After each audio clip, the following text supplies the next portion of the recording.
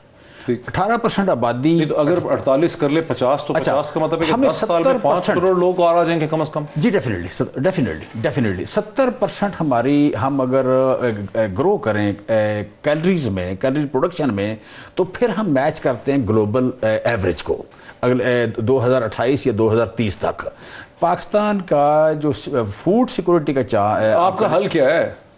ہم تو اس میں بڑا کام کیا. دیکھیں اس میں پہلا کام کیا ہے, میں جس طرح بات کر رہا تھا, کلائمیٹ چینج جو ہے اس کو کنٹریبیوٹ کر رہا ہے, ٹھیک ہے. دوسری بات ہے کہ پاکستان میں 1968 کے بعد واٹر کنزرویشن نہیں ہوئی تھی. 15 ملین آپ کہہ لیں 15 ملین ایکڑ فٹ پانی ٹوٹل سٹور ہوتا تھا, ہم 26 کرنے جا رہے ہیں, ٹھیک ہے. ڈیم 10 بن رہے ہیں. پھر یہ تھا کہ آپ کا انڈس واٹر سے باہر, انڈس بیسن سے باہر 27 ملین ایکڑ فٹ پانی جس کو کبھی چھیڑا ہی نہیں تھا, جو کوہ سلیمان اور پہاڑوں سے اتر کے نقصان کرتا تھا, اس میں ہم ڈیم بنا رہے ہیں. ہم صرف ڈیرہ اسماعیل خان میں 5 ڈیم بنا رہے ہیں. یہاں پہ تقریباً 13 لاکھ ایکڑ نئی زمین آباد ہو سکتی ہے. اب یہاں سے لے کے ڈیرہ اسماعیل خان سے لے کے آگے جیکب آباد تک دونوں طرف اس پہ, سو یہ جو 27 ملین ایکڑ فٹ پانی ہے اس کو ہم ہارویسٹ کر رہے ہیں. پھر یہ تھا کہ اچھا دوسرا ہم نے بات کر رہے تھے اس کے جو چینجز ہوئی ہیں, احساس ایک بہت بڑی آپ کا گورننس کے پوائنٹ آف ویو سے بڑا چینج ہوا. پھر ہیلتھ ریفارمز جو ہیں. عامر ضیاء صاحب, آپ نے یہ خطرناک سوال اٹھایا تھا, اس کے بعد جو ڈسکشن ہوئی اس پہ اپنا کامنٹ کر دیں تاکہ میں پروگرام کا اختتام کر سکوں. بات یہ یقیناً اقدامات ہو رہے ہیں، لیکن سب سے بڑا چیلنج خود فرما رہے ہیں کہ ہم لوگ ہر سال ایک نیوزی لینڈ کو اپنے اندر شامل کر رہے ہیں. 45 لاکھ 48 لاکھ لوگ، اگر آپ اس حساب سے پاپولیشن بڑھ رہی ہے تو ویژن میں پاپولیشن کنٹرول نظر نہیں آتا، ایگریکلچرل ریفارمز آپ کو نظر نہیں آتا، نجکاری نظر نہیں آتی، لاس میکنگ اداروں کو ٹھیک کرنا، وہ جو پاور سیکٹر کے ریفارمز ہیں آپ کو نظر نہیں آتے. آپ کو بین الاقوامی سطح پہ میں پھر کہوں گا کہ جو آپ کا بھارت کے ساتھ معاملات ہے، کشمیر کا معاملہ ہے، وہ آپ کو نظر نہیں آتا. تو آپ کو وہ جو ایک میں کہتا ہوں نا کہ آپ نے صرف چرچل کی بات کی، ترکی کرائسس میں تھا تو کمال اتاتürk تھے وہاں پر، چین میں بحران تھا، ماؤ زے تونگ پیدا ہوئے. تو لوگ انقلابی رہنما آتے ہیں جو لوگوں ممالک کو آگے لے کے جاتے ہیں. ہمارے یہاں وہ چیز نظر نہیں آ رہی، وہ کمٹمنٹ نظر نہیں آ رہا. ہماری اشرافیہ کیا یا تو دھندا اور ان کی انٹرسٹ امریکہ میں ہے یا برطانیہ میں ہے.